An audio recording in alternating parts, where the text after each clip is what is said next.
এমন হয় কি হয় না আমাদের? তাহলে আমার চাহিদা একটা, ওনার চাহিদা একটা, কিন্তু চারটা চাহিদা এমন, এই চারটার মধ্যে কোনো পার্থক্য নাই। আমারও চারটা, এনারও চারটা, আপনারও চারটা, সারা দুনিয়ার কাফের, মুসলমান, হিন্দু, বৌদ্ধ সব মানুষের চাহিদা হলো চারটা। কি চারটা? এক নম্বর চাহিদা হলো চিরকাল বাঁচিয়া থাকা। মরতে চায় না কেউ, মরতে চায়? কেউ মরতে চায় না। এখন আপনারা তাফসীর শোনার জন্য বসলেন, কি সুন্দর ভদ্র হয়ে চুপচাপ হয়ে, আল্লাহ না করুক যদি এই বিছনার নিচ থেকে ছোট্ট একটা সাপ এই মাত্র ডিম থেকে ফুটলো কয়েক ঘন্টা আগে, ছোট্ট সাপ, শুধু মাথাটা একটু বাইর করে, কি অবস্থা হবে? কথা বলেন না কেন? কয়জনের নাক ভাঙবেন তার হিসাবই নাই। কেন? বাঁচতে চাই, মরতে চাই না। কেউ মরতে চায় না, সবাই বাঁচতে চায়। এই চাহিদাতে দুনিয়ার সব মানুষ এক, কেউ মরতে চায় না, সবাই বাঁচতে চায়, কেউ মরতে চায় না।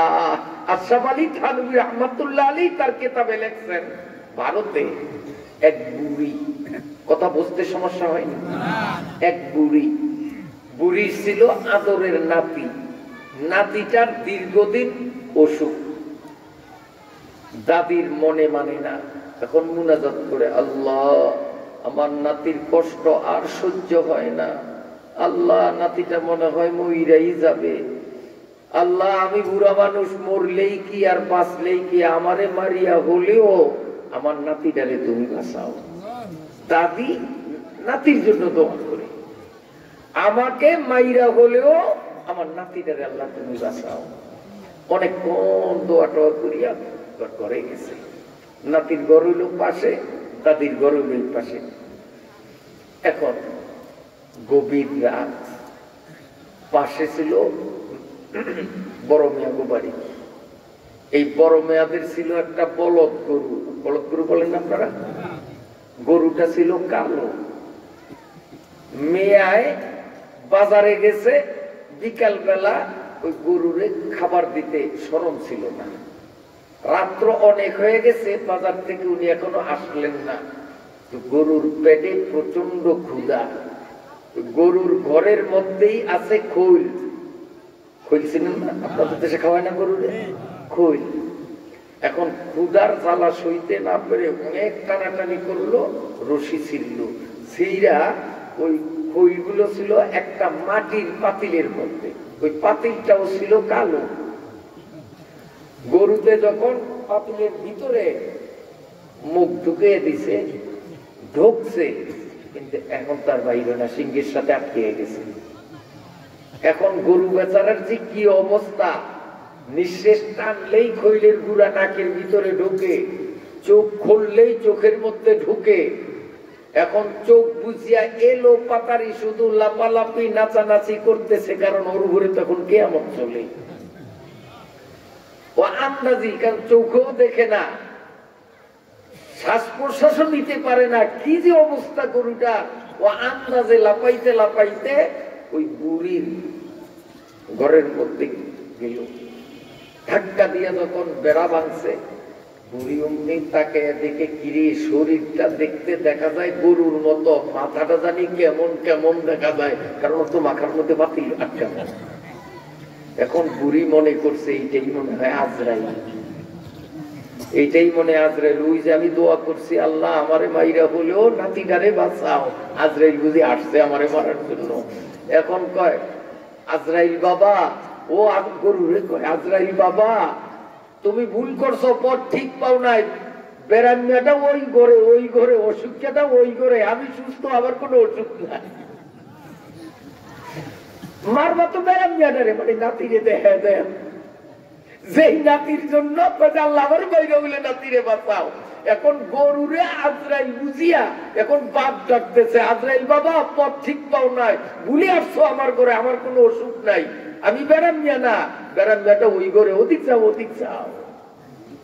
ধনী দুনিয়ার প্রত্যেকটা মানুষ বাঁচতে চায়, কেউ মরতে চায় না, কিন্তু এই চাহিদা দুনিয়ায় পূরণ হওয়ার জায়গা আল্লাহ কোথাও দেয় না। যতই বাঁচতে চাই বাঁচতে পারবো না, ঠিক না বেটি? চাহিদা আমাদের এখানে পূরণ হবে না। 1 নম্বর চাহিদা। 2 নম্বর চাহিদা চির যৌবন নিয়ে থাকা। বুড়া হইতে চায় না কেউ, কেউ বুড়া হইতে চায় না। এজন্য অনেক মানুষ 95 বছর বয়স চলে, এরপরেও দেখা যায় ডেলি একবার নাপিতের দোকানে গিয়ে সেলুনে গিয়ে শেভ করে আমার একটু জোয়ান জোয়ান ঠিক হোক। গালের চামড়া বইটা গেছে, এরপরেও দাড়ি কামায়। কেন? দাড়ি রাখলে আমাকে বুড়া দেখা যাবে। বুড়া কেউ হইতে চায় না, জোয়ান থাকতে চায়, কিন্তু জোয়ান থাকা যাবে না। যতই জোয়ান হওয়ার জন্য চেষ্টা করুক, এই দাড়ি পাইকা সাদা হয়ে গেছে, সেলুনে যাইয়া কালো কালার লাগায়। আপনাদের দেশে নাই মনে হয়? ভালো করে জানিয়া রাখেন, মাথার চুল, মোষ, দাড়ি এগুলো যদি সাদা হইয়া যায়, এগুলোকে কালার করার অনুভূতি আছে শুধু মেহেন্দির কালার। মেহেন্দির কালার ছাড়া কালো কালার করা সম্পূর্ণরূপে হারাম, হারাম, হারাম। এই কালো খেজাব যারা করে, এদের উপরে আল্লাহ পাকের নবীর ডাইরেক্ট লানত। সবাই বলি নাউযুবিল্লাহ। যতই কালো খেজাব লাগাইয়া কুচকুচে কালো আমার চুলদারিকে বানাই না কেন, আমি কি যৌবন ধরে রাখতে পারবো? তাহলে সবাই চিরকাল বাঁচতে চায়, দুনিয়ায় এই আশা পূরণ হয় না। সব মানুষ চির যৌবন নিয়ে থাকতে চায়, এটাও সম্ভব হয় না। 4 নম্বর চির সুস্থতা। 3 নম্বর চির সুস্থতা। অসুখ হোক এটা কেউ চায়? এমন লোক কি দেখছেন যে ভান্ডারিয়া শহর থেকে পলিথিন ব্যাগ নিয়ে আসতেছে ঔষধ ভরা? কিরে ভাই এত ঔষধ? ভাই আজ কত বছর হয়েছে আমার আমশা হয় না। আমশা হইলে যে নাভিতে কিট কিট করে কামড় দিলে কেমন লাগে বুঝলেই গেছি। এই জন্য ডাক্তারখানার থেকে ঔষধ আনছি, একটু দোয়া করিস ওষুধের জন্য কাজ হয়, আমার আমশা যেন আল্লাহ দিয়ে দেয়। এরকম পাইছেন জীবনে?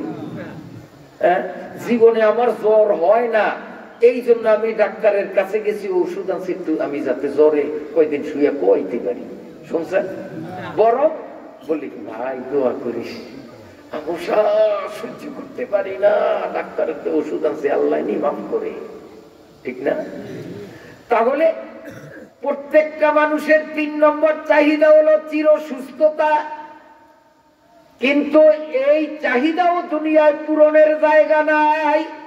দুনিয়ায় এমন কোন মানুষ খুঁজে পাবেন না যার কিছু না কিছু রোগ ব্যাধি না আছে। ঠিক না ভাই? ঠিক। পুরা সুস্থ আল্লাহর জমিনে কোন মানুষ পাওয়া যাবে না। সুস্থতার চাহিদাও দুনিয়ায় পূরণ হবে না। 1 নম্বর চিরজীবী হওয়া, 2 নম্বর চির যৌবন নিয়ে থাকা, 3 নম্বর হলো চির সুস্থতা, 4 নম্বর হলো চিরকাল সুখ শান্তি নিয়ে থাকা। অশান্তি না হোক, কোন রকমের অশান্তি না হোক, এটা মানুষের প্রাণের দাবি। কিন্তু এমন মানুষ দুনিয়ায় পাওয়া যাবে না যার কোনো না কোনো দুঃখ নাই, অসুবিধা নাই। কিছু না কিছু দুঃখ টেনশন তার মনে অবশ্যই আছে। এই চাহিদাও দুনিয়ায় পূরণ হবে না। মানুষের এই 4টা চাহিদাকে পূরণ করার জন্য আল্লাহ রাব্বুল আলামিন যেই জগৎটা তৈরি করেছেন, ওই জগতের নাম হলো জান্নাতুন নাঈম। 4টা চাহিদা ওখানে পূরণ হবে। কেমনে পূরণ হবে? তুহশারুন কামা তামুতুন, হাদিসের ইবারত। যেই বয়সে মারা গেছে, হাসরের মাঠে সে সেই বয়সী হয়ে উঠবে।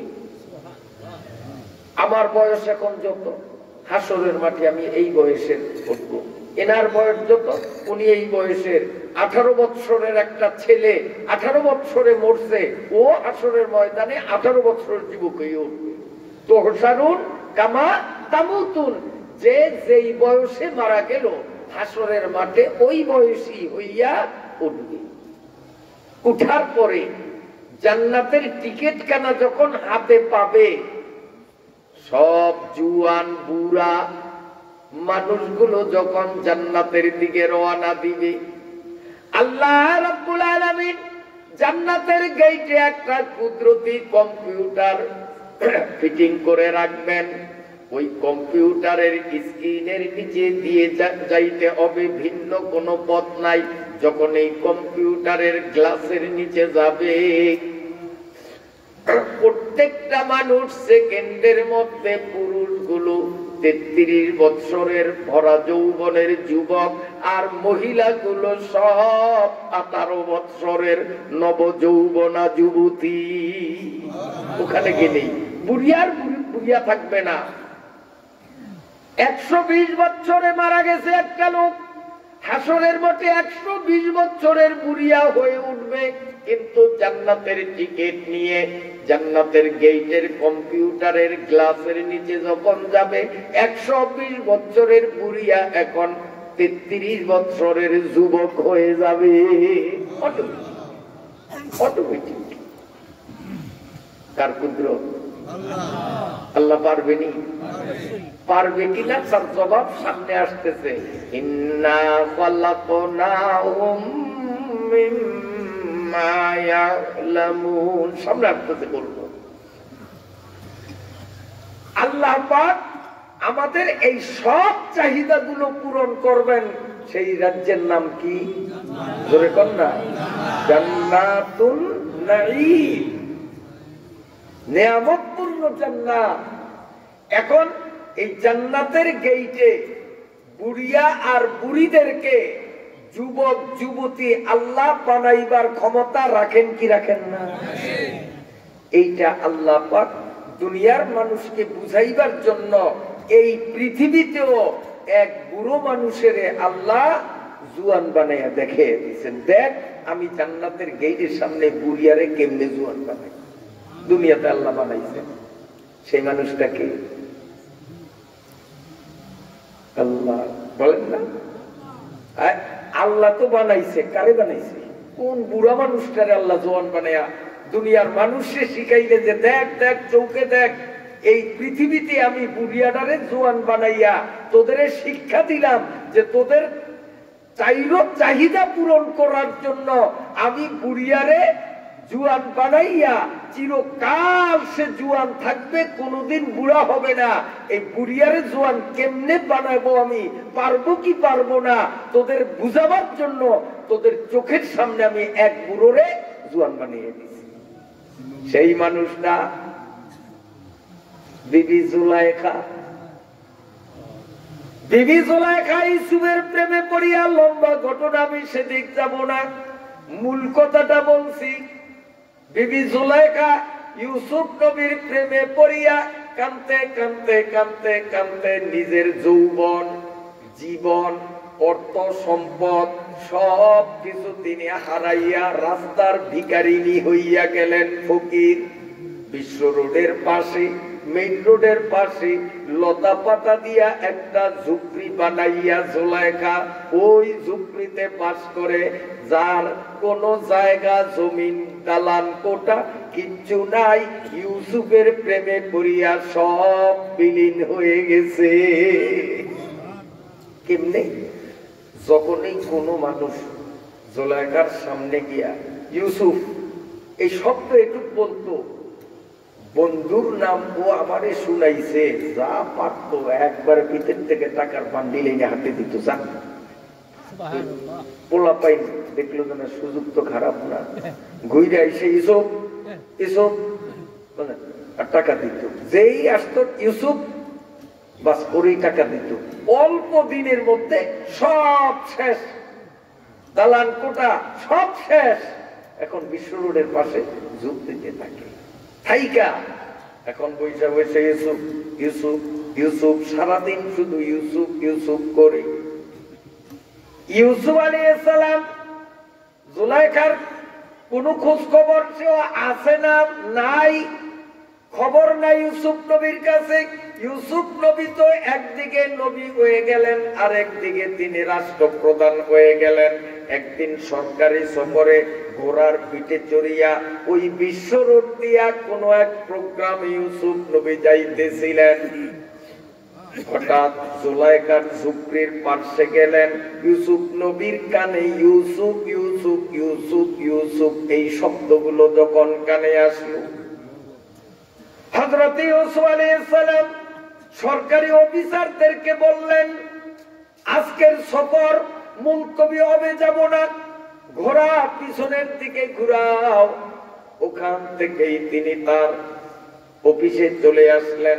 Ayesha police officer, army officer, এদেরকে বললেন যেখান থেকে আমরা গতি ঘুরাইলাম ওই জায়গায় এক বুড়ি বসে বসে ইউসুফ ইউসুফ করতেছে, ওই বুড়িরে গ্রেফতার কইরা আমার দরবারে নিয়ে আসো। গ্রেফতার পুলিশ যাইয়া বুড়িরে গ্রেফতার করছে। গ্রেফতার কইরা ইউসুফ নবীর দরবারে আছে। আনার পরে ইউসুফ আলাইহিস সালাতু ওয়াস সালাম চেয়ারে বসা, জুলাইখা তার সামনে বসা। কি অবস্থা! ইউসুফের জন্য কাঁদতে কাঁদতে জুলাইখার দুইটা চোখ অন্ধ, চোখে দেখে না। ইউসুফের জন্য কাঁদতে কাঁদতে জুলাইখা এখন বুড়ি হয়ে গেছে, মুখে দাঁত নাই, শরীরের চামড়া গুলো এভাবে নড়তেছে, ফেকাশে, তাকে চেনার মতো কোনো কায়দা নেই। ইউসুফ আলাইহিস সালাম জুলাইখারে যখন দেখছিলেন তখন তো জুলাইখা ছিল বিশ্ব সুন্দরী, টান টান শরীর, আর সেই জুলাইখার চামড়া গুলো এমন নড়ে, চেহারা ফেকাশে, দাঁত পড়ে গেছে। ইউসুফ নবী জুলাইখারে ঠিক বান্দায়, এই মহিলা কে? হযরত ইউসুফ আলাইহিস সালাম জুলাইখারে বললেন, এ বুড়ি, আমি আল্লাহর নবী ইউসুফ, আমার দরবারে বসিয়া তুমি কোনো মিথ্যা কথা বলবা না, যা প্রশ্ন করি সঠিক তথ্য আমারে দিতে হবে। কে তুমি? পরিচয় কি তোমার? ইউসুফ ইউসুফ বলে তুমি এই নাম জপছ কেন? এখন ইউসুফ নবী তো জুলাইখারে ঠিক পায় না, চিনে নাই, আর জুলাইখাও এতক্ষণ পর্যন্ত ইউসুফ নবীরে চিনে নাই। জুলাইখা তো ভাবছে যে আমি রাজার দরবারে আছি।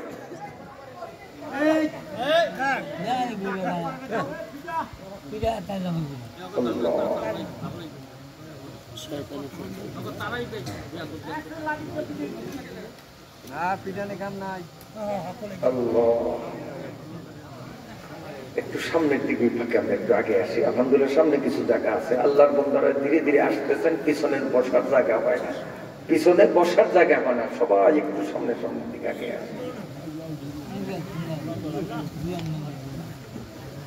খুব তাড়াতাড়ি, খুব তাড়াতাড়ি। এই যে গেটের দিক থেকে একটু নড়াচড়া দেয়, একটু নড়াচড়া দেয়, ইনশাআল্লাহ ইকরামের নিয়তে আমরা সামনের দিকে আগে।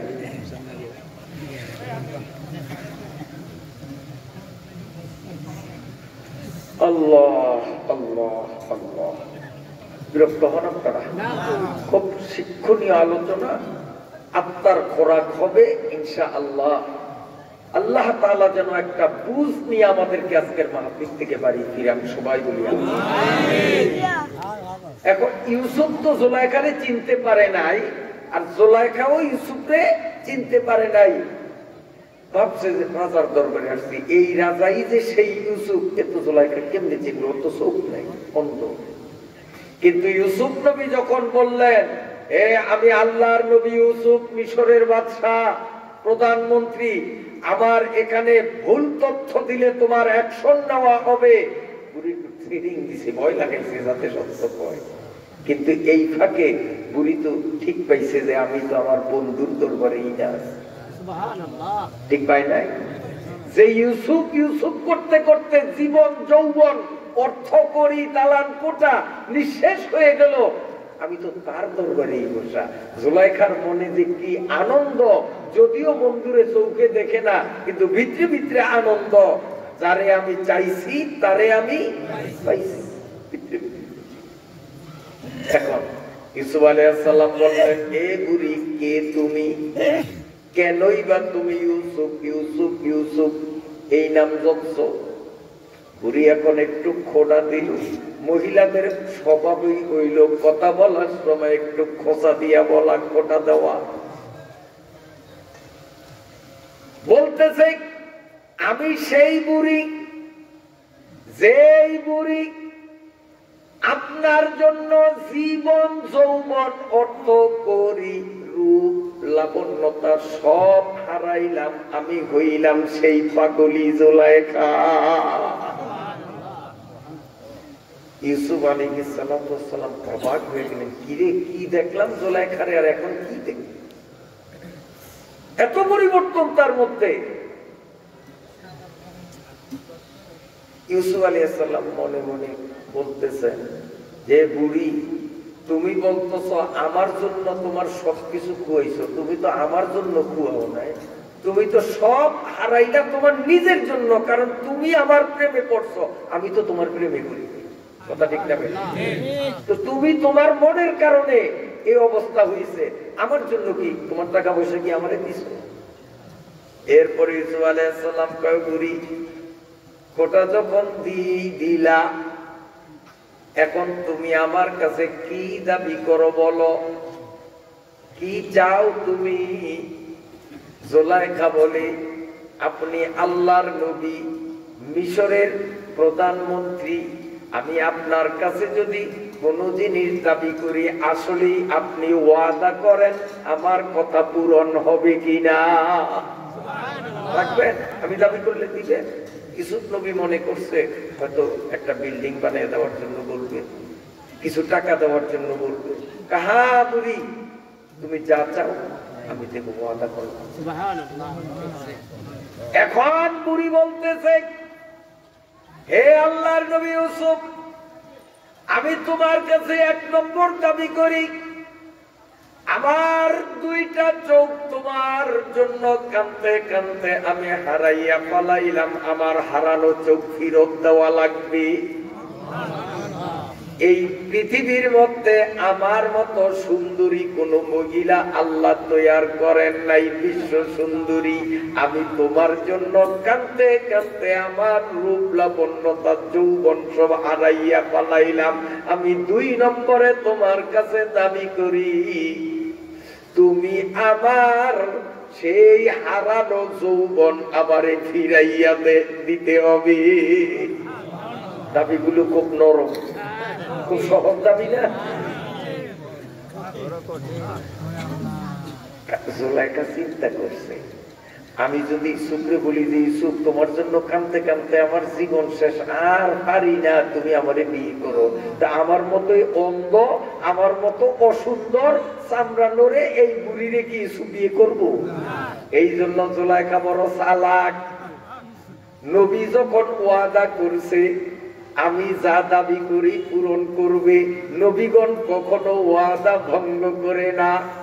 তাই আমি যদি হারানো চোখ লাভ করি, আমি যদি হারানো যৌবন ফিরত পাই, এরপরে যদি ইউসুফরে আমি প্রস্তাব দেই আমাকে বিয়ে করতে হবে, তাহলে আশা করা যায় ইউসুফ আমার সেই প্রস্তাব রাখবে, নইলে তো রাখবে না।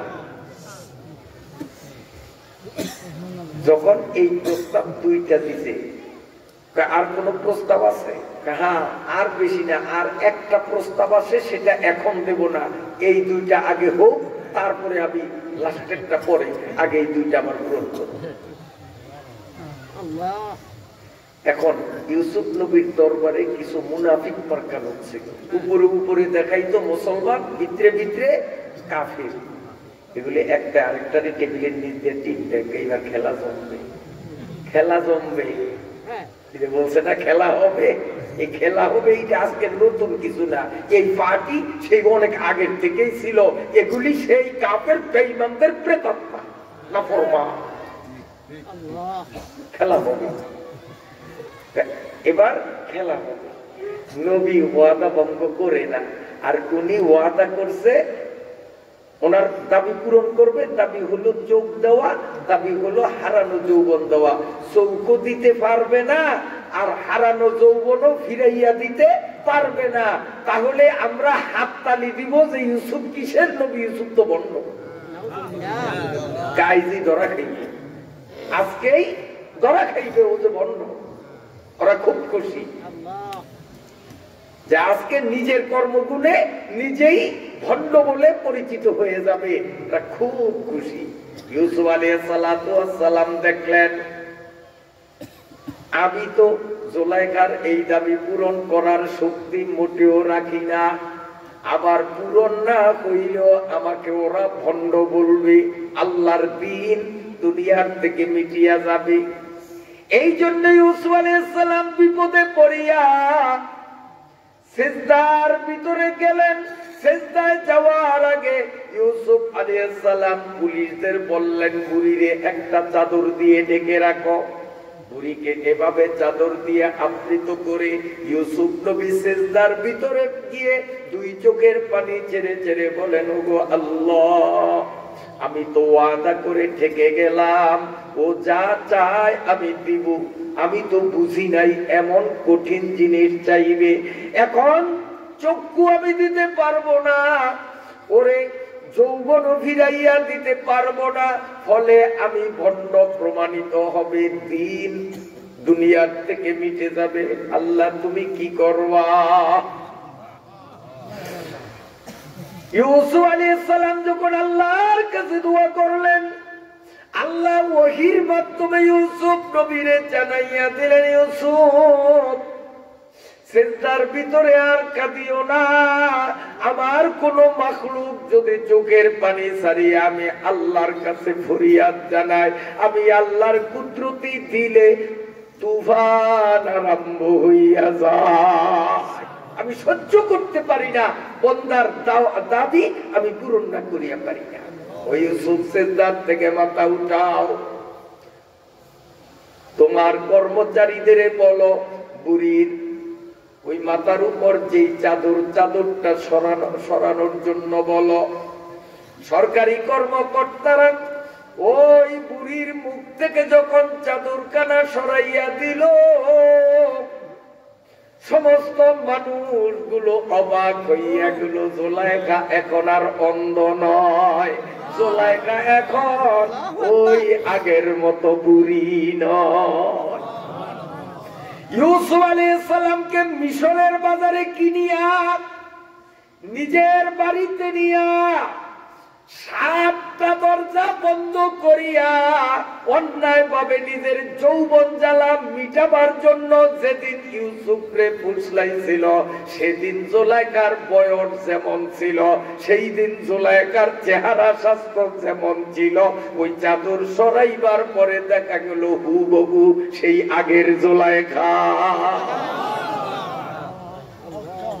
আল্লাহ রাব্বুল আলামিন দরবারের সমস্ত মানুষের সামনে এই বুড়ি জুলাইখারে যুবতী বানাইয়া আল্লাহ বুঝাইয়া দিলেন, আজকে যেমন নবীর চাদরের নিচে আমি বুড়িরে যুবতী বানাইয়া সক্ষম হইলাম, আমার বন্দারা বান্দিরা ঈমান আর আমল ঠিক রাখিয়া ওয়াজ তাফসীর বয়ান শুনিয়া ওই অনুপাতে কাজ করিয়া হাসরের মাঠে জান্নাতের টিকেট নিয়ে যখন জান্নাতে রওনা দিবে, তার 4টা দাবির একটা দাবিও দুনিয়ায় পূরণ হয় নাই। এই 4টা দাবি পূরণের জায়গা জান্নাতে যাবে। ওখানেই জান্নাতে ঢুকাইবার আগেই আমি গেইটে কম্পিউটারে তাদের জুয়ান বানাবো। আমি পারি, এটা আল্লাহ দেখে দিয়েছে। এই জান্নাতটা কেমন, একটু জান্নাতের বয়ান দিই। কি বলে?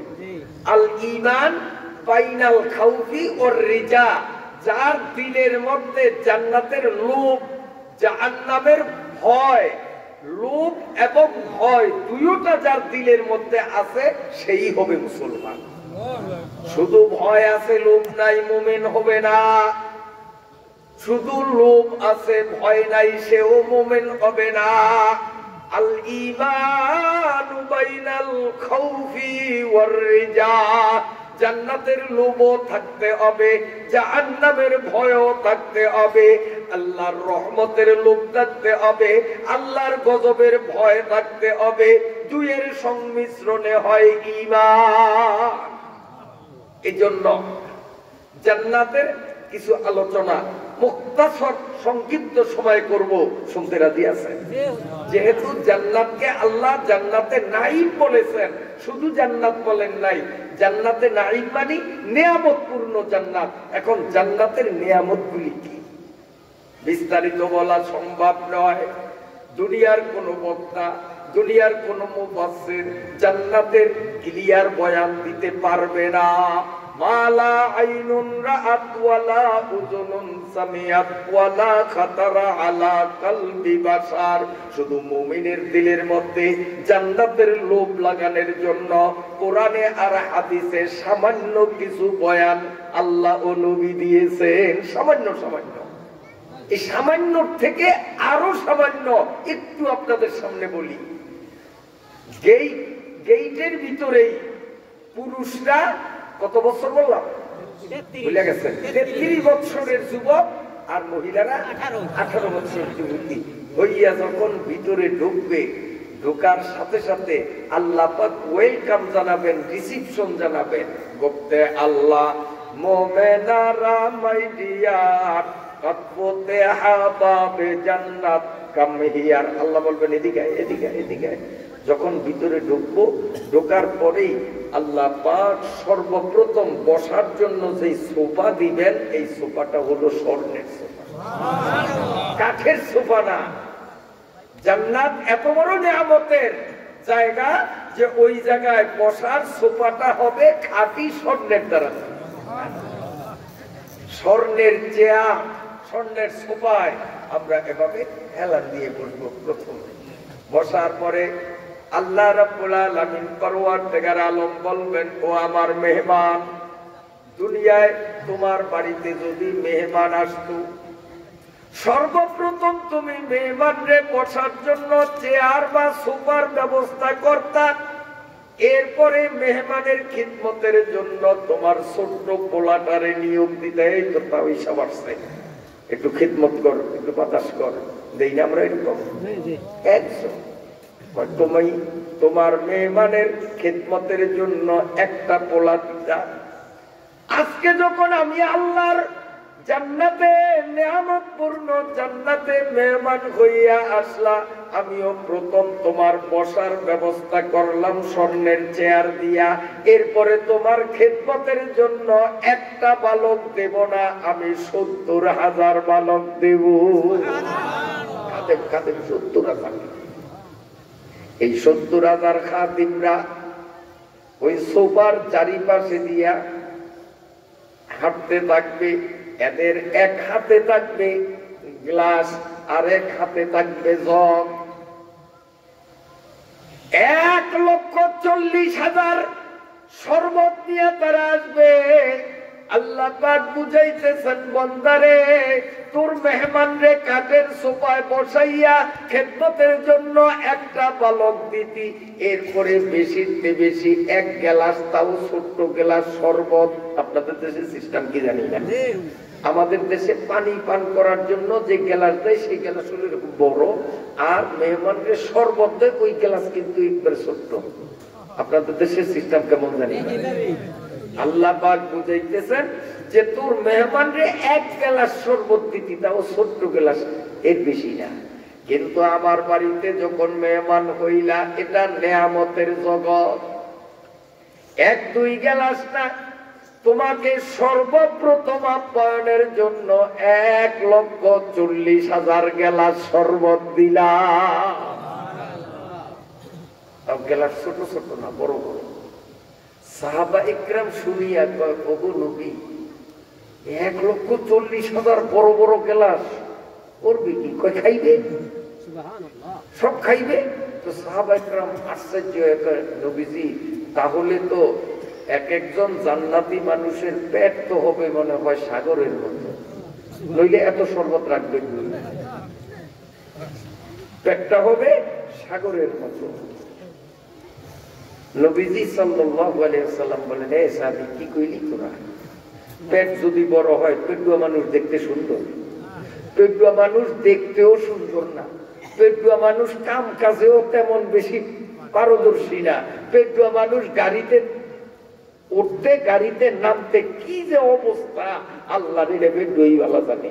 কথা ঠিক না বেঠিক? হ্যাঁ, আল্লাহ বলেন, এই যদি সাগরের মতো নদীর মতো পেট হয়, এই পেটুয়া মানুষ তো পেটের ভারী তো জান্নাতে শুয়ে শুয়ে থাকবে।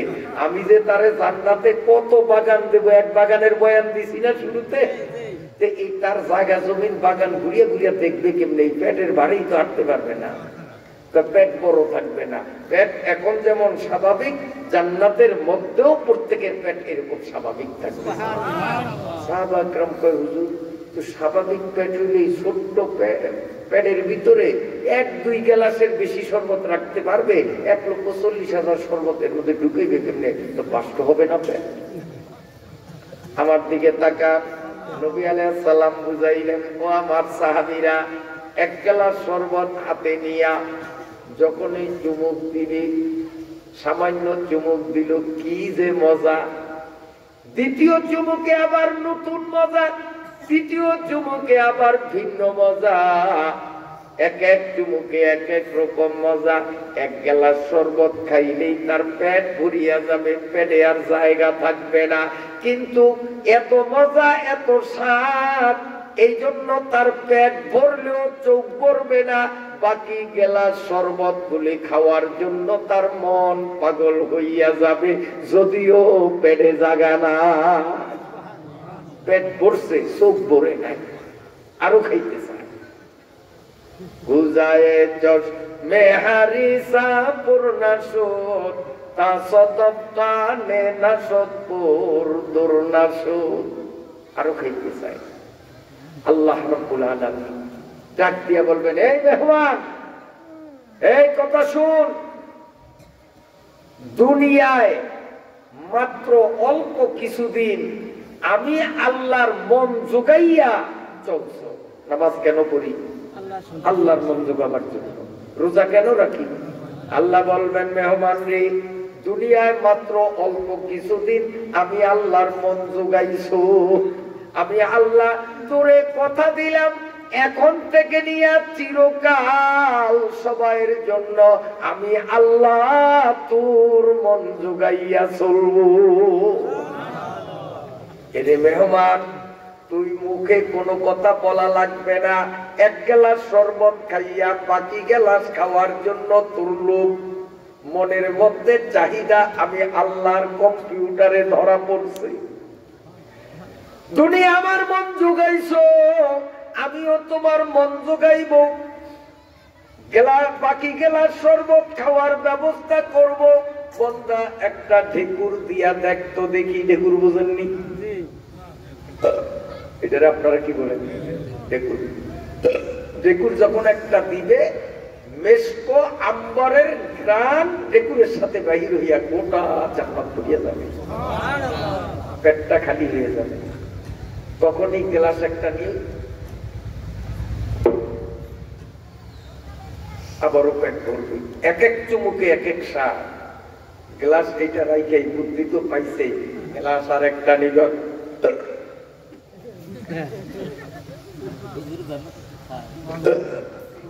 বুদ্ধি তো পাইছে। 1 গ্লাস খায় আর ঢেকুর দেয়, 1 গ্লাস খায় আর ঢেকুর দেয়, 1 গ্লাস খায় আর ঢেকুর দেয়। জান্নাত এত বড় নিয়ামত পূর্ণ জায়গা, ফি জান্নাতিন নাঈম, সেখানের নিয়ামত অপুরন্ত। 1,40,000 গ্লাস শরবত প্রথম আপ্যায়নে খাওয়া, এইটা এখন কি আর মুশকিল কিছু আছে? আল্লাহ আমাকে আপনাকে কবুল করুন। আচ্ছা, মেহমান রে প্রথম বসার জায়গা, তারপরে ছোট্ট বাচ্চারে দিলেন খিদমতের জন্য, এরপরে দিলেন শরবত, এরপরে আমাদের ভোলায় ফল ফ্রুট দেয়, হালকা টিকি প্রথম, এরপরে দেয় মূল খাবার। আপনাদের দেশের সিস্টেম কি এরকম? মূল খাবার পরে দেয়, প্রথমে একটা হালকা নাস্তা দেয় না মেহমান রে। আল্লাহ পাক রব্বুল আলামিন বলেন, হে বান্দা, আমার সিস্টেমটাও ব্যতিক্রম হবে না। আমি তোরে স্বর্ণের চেয়ারে বসাইয়া 70,000 খাদেম দিয়া 1,40,000 গ্লাস শরবত তোরে খাওয়াইলাম। এবার হালকা টিফিন দেব, তোরে ফল দেব, তোরে এবার আমি ফল দেব। কেমন ফল? আমার দিকে তাকান। হেলান দিয়া যখন স্বর্ণের চেয়ারে জান্নাতি বসবে, আর বাগানের মধ্যে কুঠি কুঠি ফল বাগান, ফল বাগানের গাছগুলো দেখবে, হঠাৎ নজরে পড়বে বড়ই গাছ। এক একটা বড়ই এত বড় বড়, 10 মণ চাউল ধরে ওই রকম মটকার মতো বড় একটা বড়ই, কুঠি কুঠি বড়ই গাছে ঝুলতেছে। জান্নাতি এইভাবে দেখে এখন লোভ করবে, বড়িটা দেখতে এত সুন্দর। তাওয়া নলকাটা মাদ্রাসায় সূরা মাআরিজের তাফসীর মাহফিলে জান্নাতিন নাঈমের ব্যাখ্যায় ফলের কথা নবী পুরি হুজুরে শুনাইছে, দেখাইতে পারে না। এখন তো দেখি বলতো ওইটাই তো সেইটা, সুবহানাল্লাহ। দেখবে আর কোনো হলো ওইটাই তো সেইটা, এই দেখতে কত সুন্দর, খাইতে জানি কত মজা, খাইতে পারতাম। আবার চিন্তা করবে কার না কার গাছ, খাইয়ে আবার কোন ঝামেলা, বয়তে উঠবেও না, লোভও সামলাইতারে না। আল্লাহ রাব্বুল আলামিন মুস্কিয়া হাসি দিয়া বলবেন, দুনিয়ায় আমার মন জোগাইছো, নামাজ রোজা ছাড়ো নাই আমার মন জোগাবার নিয়তে। আমি আল্লাহ ওয়াদা করলাম তোমার মন জোগাইব। তুমি মুখ দিয়া ফল খাইতে মন চায় বলা লাগবে না, পায়ে হাঁটিয়া বাগানে যাওয়া লাগবে না, গাছে ওঠা লাগবে না। ফল খাইতে যখন তোমার মন চাইছে, আমি আল্লাহ কেমনে ব্যবস্থা করি দেখো। আল্লাহ গাছেরে বলবে, আমার মেহমান স্বর্ণের চেয়ারে থাকবে, তুইও বাগানে তোর জায়গায় থাকবি, তোর ডালগুলো লম্বা করে করে আমার মেহমানের মুখের সামনে হাজির করে দে। আমরা আমাদের জায়গায়, গাছ গাছের জায়গায়, ওর ডালটা এভাবে বাড়তে থাকবে, বাড়তে বাড়তে সামনে আসবে বিশাল বিশাল বড়ই, লক্ষ লক্ষ বড়ই খাইয়া সব সাবার করবে, এক এক কামড়ে এক এক মজা। বুদ্ধি তো পাইছি একবার, কোনো ঝামেলা নেই। আবার ফল খাইব, পেটটা ভরিয়া যাবে, জায়গা নাই, কিন্তু খাইতে আরো মজা। আবার বাস, অসুবিধা নাই। সুবহানাল্লাহ, সুবহানাল্লাহ। বেহেশতা যা কে আজারে নবাসুন, কাছে রাবা কাছে কারে নবাসুন। এইভাবে রকমারি আইটেমের ফল খাওয়াবেন আল্লাহ। তারপরে আল্লাহ পাক বলবেন, হে মেহমান, তোর মেহমান রে বসাইতি, পোলা দিতি খেদমতের জন্য, 1 গ্লাস শরবত দিতি, তারপরে হয়তো এই 250 গ্রাম আঙ্গুর, একটা আপেলের অর্ধেক, এই এর চেয়ে বেশি দেও নাই। আমি আল্লাহ তোরে এখন হাজারো আইটেমের টনে টনে ফল খাওয়াইলাম, মূল খাওয়ান এবার তোর সামনে। এটা হলো হালকা টিফিন। এরপরে হালকা টিফিনের পরে মূল খাবার।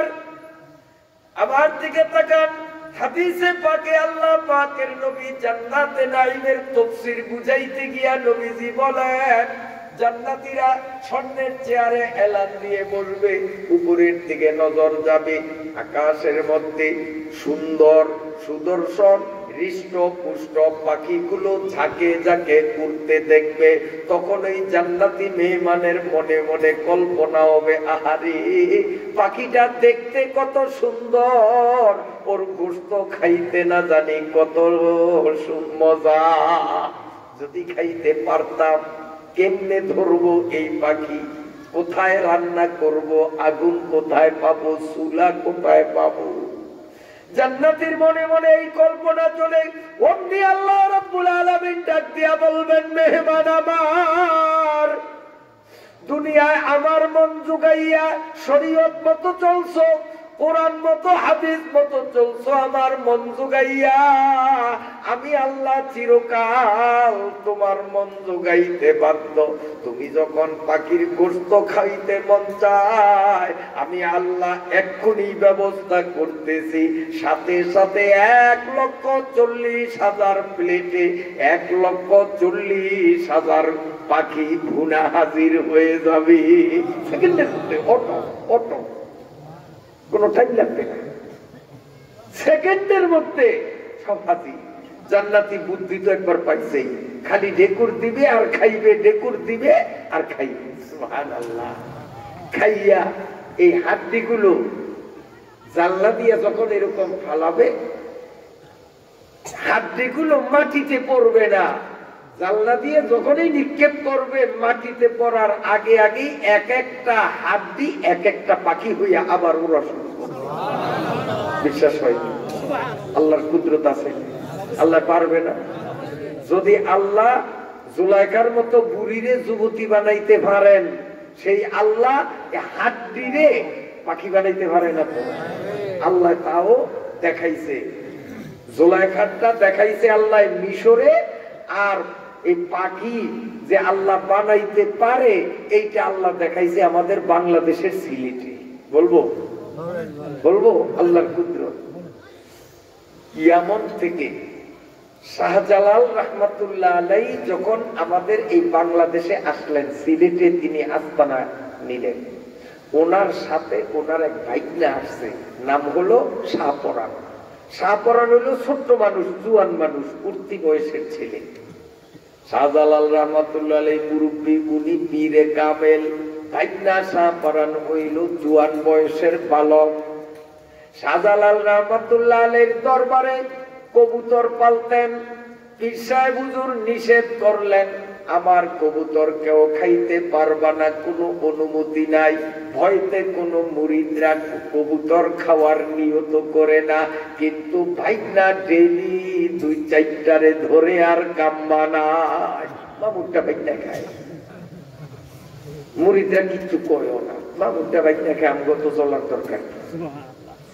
কিছুদিন পরে পীর সাহেব বলতেছে, কবুতর কম কম মনে হয়, এই তোর আমার কবুতর খাইছো কে কে কম, বিচার হবে। হুজুর যখন খুব ধমক দিলেন, মুরিদরা কে, হুজুর আল্লাহর ওয়াস্তে মাফ করেন, মাইদুর শুরু করিয়েন না, আমরা খাই নাই হুজুর, আমরা খাই নাই, সব মামু বাইকনার ব্যাপার।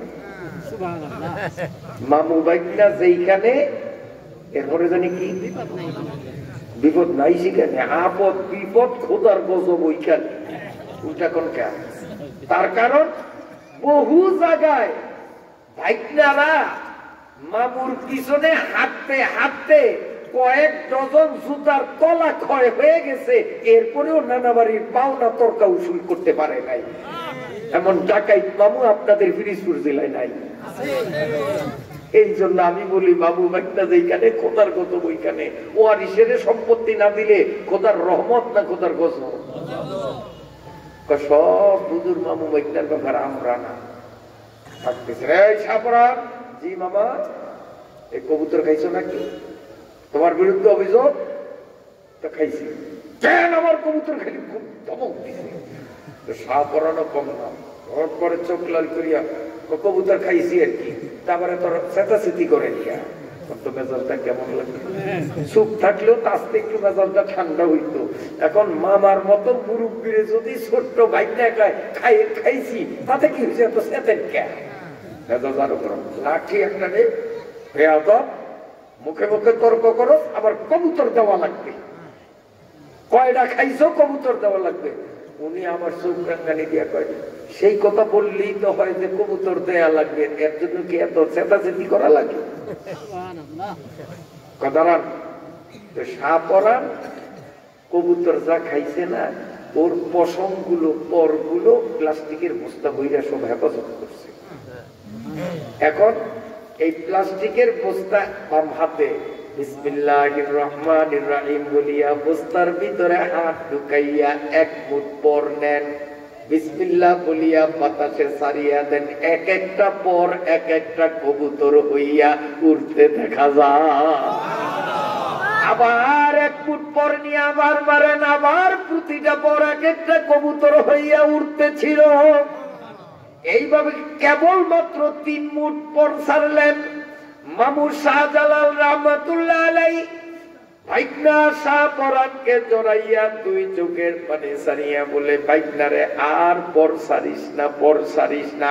বস্তার পরগুলি যদি এইভাবে ছাড়ো, গোটা দুনিয়া কবুতরে ছাইয়া যাবে, রৌদ্র মাটিতে পড়বে না।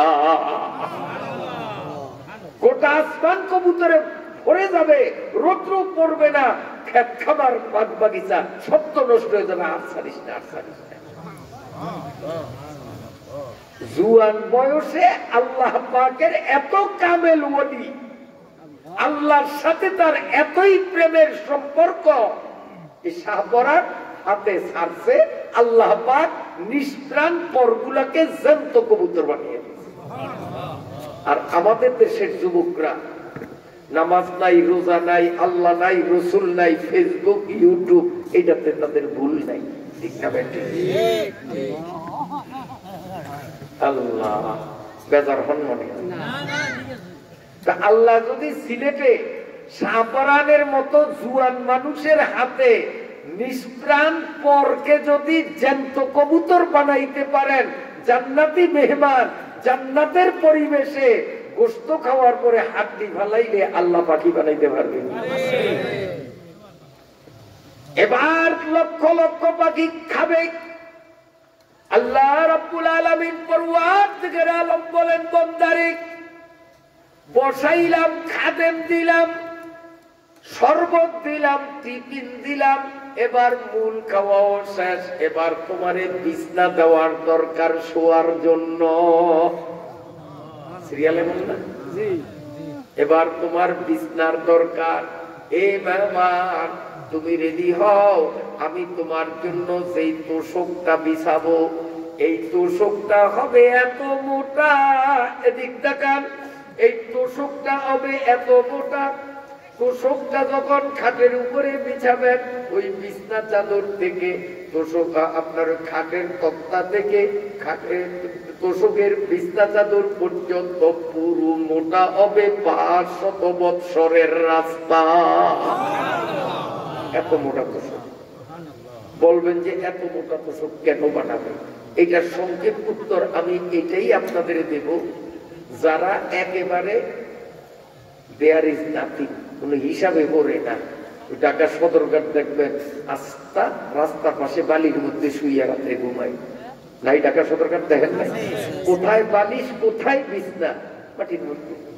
আচ্ছা, ওই মানুষটা যদি আল্লাহ ওর দিন ফিরায়, মোটামুটি সদরঘাট একটা পান দোকান করে কোনো মতে একটা ঝুপড়ি হইলেও বানাইতে পারে, ওই লোক কি আর রাস্তার পাশে শুইবে? তখন সে একটু সম্মানী হয়েছে না? এখন একটা ঝুপড়ি বানাইবে লতা পাতা বা পলিথিন দিয়া, আর শোয়ার জন্য কি করবে? একটা হোগলা বা চাটাই, বিছনা চাদরও না, তোষক তো না, ওই গরিব মানুষ হোগলার উপরে শুইবে। সকালবেলা তার পিঠে হোগলা, আপনার হোগলা বলেন না কি বলেন, এ হোগলার দাগও দেখা যাবে। এই মানুষটা আল্লাহর মেহেরবানিতে আরেকটু ধনী হয়েছে। সদরঘাট এখন গার্মেন্টসের একটা দোকান দিছে ছোট্ট আকারে। এখন কি সে হোগলায় শুইবে? খালি হোগলা। এখন কি করবে? সে পাতলা একটা কাতা বিছে ওতে শুইবে। আর একটু ধনী 3 দোকানের মালিক এখন কয় 1.5 ইঞ্চি মোটা একটা তোষকে না শুইলে আমার একটা মান মর্যাদা আছে না? অবস্থা বাড়ে, সম্মানী হয়, তার শোয়ার বিছনাও কিন্তু সাথে সাথে পরিবর্তন হয়।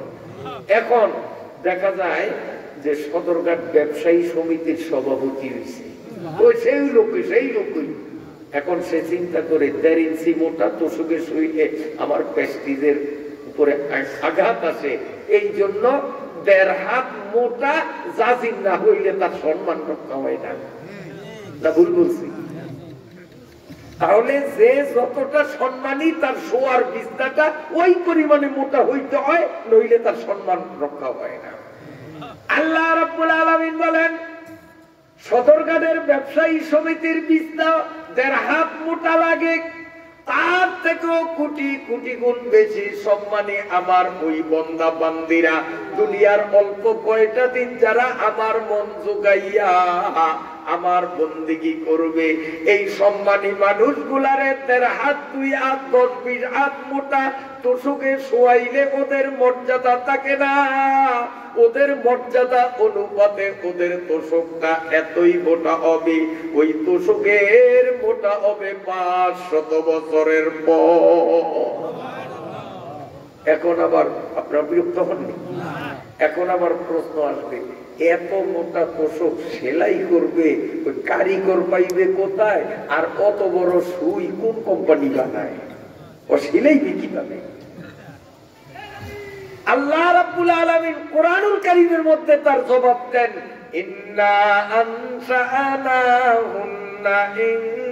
ইনশাআ। আল্লাহ বলেন কারিগরও আমি খুঁজবো না, সুইও লাগবে না, সুতাও লাগবে না। আমি আল্লাহ শুধু বলবো 500 বছরের মোটা তোষক হ বলার সাথে সাথে হয়ে যাবে। এবার বিছানায় যখন যাব আমি আপনি, যাওয়ার পরে আমাদের মনে কেমন কেমন জানি লাগবে, কেমন কেমন জানি লাগবে, মনে তৃপ্তি লাগবে না। আল্লাহ রাব্বুল আলামিন বলবেন, কিরে বান্দা, এত মোটা বিছানা নবী পুরি তোদের শুনাইছে, দেখাইতে পারে নাই, শোয়াইবে তো দূরের কথা। আমি আল্লাহ তোরে এখন শোয়াইলাম, ঘুমাইবি, তুই ছটফট কেন করো? তখন লজ্জায়ও আমরা বলবো না, কিন্তু সহ্য করতে পারবো না। আল্লাহ নিজেই বলবেন, বান্দা বুঝছি তোর বলা লাগবে না, তোর মনে এখনো একটা অভাব আছে। আমি তো তোরে কথা দিলাম দুনিয়ায় আমার মন জোগাইছো, আমি তোমার মন জোগাইব। তুমি যে কি চাও, তোমার মনে এখন কি জিনিসের দাবি, আমি আল্লাহ বুঝছি। বান্দা রেডি হ। এই হ বলার সাথে সাথেই দেখা যাবে তার ডাইনে বামে সামনে পিছনে জান্নাতের সুন্দর সুন্দর অনেকগুলো বউ হাজির। এই বউগুলো প্রথমেই তাকে সাদর সম্ভাষণ জানাবে আর বলবে, মুমতাজের গাছ তানে সস্তাম সোয়ে তু, মুমতাজের গাছ তানে সস্তাম সোয়ে তু, আমদাবারে নুমায়াম রোয়ে তু। ও আল্লাহর বান্দা, জান্নাতি মেহমান রে, জান্নাতে বসিয়া আমরা জান্নাতি বউরা তোমারে হাজার বার ভিডিওতে দেখছি, সরেজমিনে দেখি নাই। কখন তোমার সাথে আমাদের মিলন হবে, এই চিন্তায় যুগ যুগ ধরিয়া জান্নাতে ছটফট করতেছিলাম। আমাদের মনের আশা পূরণ হয়ে গেছে। তোমারে ভিডিওতে দেখলাম, এখন সরাসরি তোমারে পেয়ে গেলাম। আজকের মাহফিল এই যে ভিডিও হইতেছে, ওই যে ভিডিও হয় 2টা ক্যামেরা, এর বাইরে আরো একটা কুদরতি ক্যামেরাও কিন্তু ফিটিং আছে। আল্লাহর ফেরেশতারা কুদরতি ক্যামেরায় ভিডিও করতেছে, আর এই ভিডিওটা এখন লাইভ চলতেছে জান্নাতে। জান্নাতের ফেরেশতারা জান্নাতে আমাদের যারা বউ হবে তারা বসিয়া বসিয়া লাইভ ভিডিও এখন জান্নাতে দেখে। আর আমার স্ত্রী আমারে দেখে, আপনার স্ত্রী সারসার স্ত্রী তার দিকে তাকায়। নলকাটা ধাওয়া আজিজিয়া, নলকাটা ধাওয়া ঈদগাহ ময়দানে, দাখিল মাদ্রাসার ময়দানে ওই যে আমার স্বামীটা বসা, আহারে কবে যে জান্নাতে আসবে, তার সাথে আমার মিলন হবে। এখন আমাদের লাইভ ভিডিও দেখিয়া জান্নাতে আমাদের সুন্দরী বউরা আমাদের অপেক্ষায় পাগল হইয়া আছে। আসে না কা, আসে না কা। মুমতাজের গাছ তানে সস্তাম সোয়ে তু, আমদাবারে নুমায়াম রোয়ে তু। তোমারে চর্মনাই দেখলাম, তোমারে শশিনায় দেখলাম, তোমারে টঙ্গি দেখলাম, তোমারে বড় মেয়াগু মাদ্রাসায় দেখলাম, তোমারে ভান্ডারি আর কেন্দ্রীয় মাহফিলে দেখলাম, মন্ত্রী বাড়ি দেখলাম, কত মাহফিলে তুমি ছিলা লাইভ ভিডিওতে জান্নাতে বসিয়া বসিয়া তোমারে দেখছি, বহুবার দেখছি। আমার সেই মনের মানুষটারে এখন পাইলাম। জান্নাতি বউরা আমাদের বলবে সুবহানাল্লাহ সুবহানাল্লাহ। এই জান্নাতি বউটা কেমন একটু বলবো সংক্ষেপে। কেমন? ভালো করে শুনেন। এই জান্নাতি বউ নামক নিয়ামতটা কেমন? আল্লাহ রাব্বুল আলামিন কোরআন শরীফের 26 পারার ভিতরে বলেছেন, এই বউগুলো এত সুন্দর, এত সুন্দর, এদের মধ্যে কোনো নোংরামি থাকবে না, এদের মধ্যে কোনো আবর্জনা থাকবে না। এক একজনের গায়ে 70 জোড়া কাপড় পরা থাকবে, এরপরেও তাদের হাড্ডির মগজ পর্যন্ত দেখা যাবে। নাকে ময়লা নাই, চোখে ময়লা নাই, কানে ময়লা নাই, মাসিক ঋতুস্রাব নাই, পেশাব নাই, পায়খানা নাই, শরীরে দুর্গন্ধ নাই, মুতাহহারা, সব কিছুর থেকে তারা পবিত্র। এই রকম ভাবে জান্নাতে আল্লাহ রাব্বুল আলামিন আমাদেরকে বহু সংখ্যক জান্নাতের হুর দিবেন, বউ দিবেন। আর দুনিয়ায় যে স্ত্রীকে নিয়ে আমরা সংসার করি, স্বামীটাও যদি জান্নাতি, স্ত্রীটাও যদি জান্নাতি হইয়া যায়, আল্লাহ দুনিয়ার স্ত্রীকেও আল্লাহ জান্নাতে আমাদের দিয়া দিবে। তারও জান্নাতি বউও পাবো, দুনিয়ার বউও পাবো। এখন বলেন তো, আমার এতক্ষণের আলোচনা মাইকের মাধ্যমে যে মহিলারা শুনতেছে, ওনারা খুশি হইলেন না বেজার হইলেন? হ্যাঁ, আপনারা খুশি না বেজার? মহিলারা মহিলারা খুশি। বাড়ি গেলে দেখবেন খুশি কারে হয়। কারণ মহিলারা আরেকজন ঘরে ঢুকুক, স্বামীর আরুক্কা বউ হোক, এটা মানিয়ে নিবে? হ্যাঁ, আমি নিজে আমার বউয়ের অনেক আগের কথা আমি বলছি, দেখো সারা বাংলাদেশ ঘুরা ঘুরা ওয়াজ তাফসীর করি, মানুষ কত মহব্বত করে, অনেক মানুষ আমাদের জামাই বানাইতে চায়, অনেক মহিলারাও আমার কাছে বিয়ে করতে চায়। তো আজকে সফরে তুমি চলো, 8-10টা দেখবা, যেইটা তুমি পছন্দ করো আমি দেখবো না, ওইটাই আমি ইনশাল্লাহ বিয়ে করবো। তোমার পছন্দই পছন্দ, মানে কথাটা আমি কায়দা মতো বলছি। বলার পরে বুঝলেন না, একটা দেশকে দিয়া আবার একবার কি কইলেন, আমি থাকতে আমার আরেক বউ, আমি বইরা নেই 1000টা করিয়ে না আপত্তি নাই, আমি থাকতে আরেক বউ। তাহলে দুনিয়ার স্ত্রীরা স্বামীর আরেকটা বউ, একটা বউ হোক, এটাই তারা মানিয়ে নিতে পারে না। আর জান্নাতে হাজার হাজার বউ আমাদেরকে আল্লাহ দিবেন, আর উনিও থাকবেন। এই ওয়াজ শুনে বুঝে ওনারা খুশি যে 100 দিনের ঝামেলা সইতে পারি না, আর 1000 দিনের ঝামেলা কেউ বেশি। এ পর্দার আড়ালের মায়েরা ভালো করিয়া শোনো,